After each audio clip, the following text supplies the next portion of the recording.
or taking that trip or learning a new skill. So we stay with what? Fear can show up when we've had a chance to interact with different kinds of people, and so we hold back. Fear creeps in when we are waiting for the results of a test, and so we worry. However, I think Jesus is saying to the disciples and to us, in the midst of things we can't predict in an unknown future, there is another posture for living, and it's called faith. Knows that life can be hard. It knows that bad things happen to good people. It knows that change doesn't always make things better. But faith is a choice to move through life with a different approach, to have our arms more open than closed, to have our hearts filled with more, to be open to learning, to growing, to trying new things, to taking risks that help us to grow. Because we know that through it all, God is with us. God is for us. Eli Stanley Jones, who is a Methodist Peace Prize nominee, he died in 1973, but he talks about this very same thing this way. He says, I am inwardly fashioned for faith, not for fear.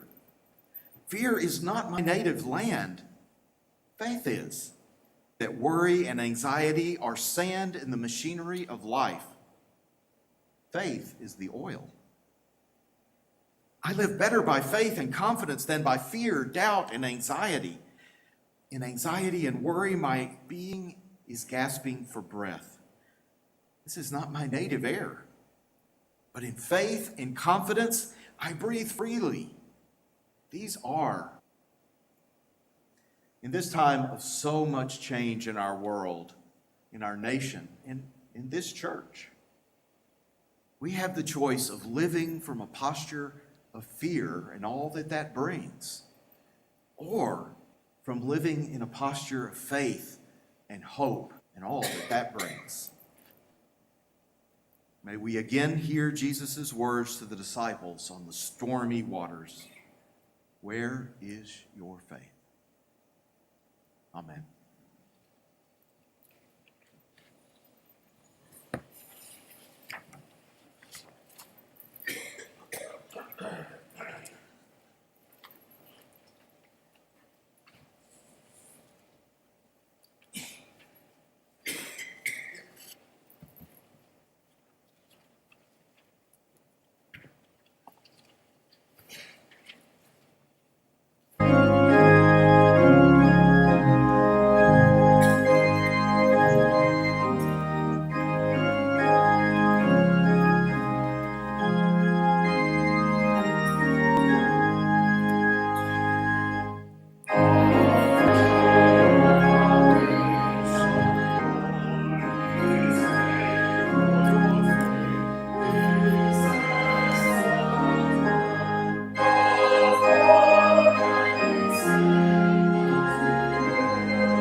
Almighty God, by your love and your power you created us, and by your grace you've redeemed us. By faith we bring ourselves and our gifts to you. May we have a posture of faith with our offerings of our lives and with all that we have. Amen.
Thank you, Samuel, for the beautiful music.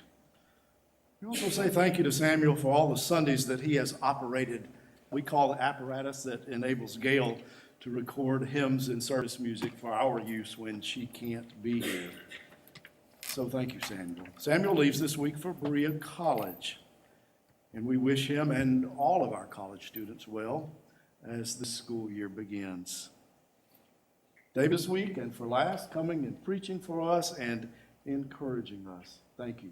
Please know that we will pray for you and your work at Baptist Seminary of Kentucky.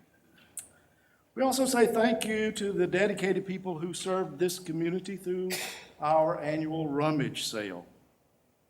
Close to $2,500 was raised for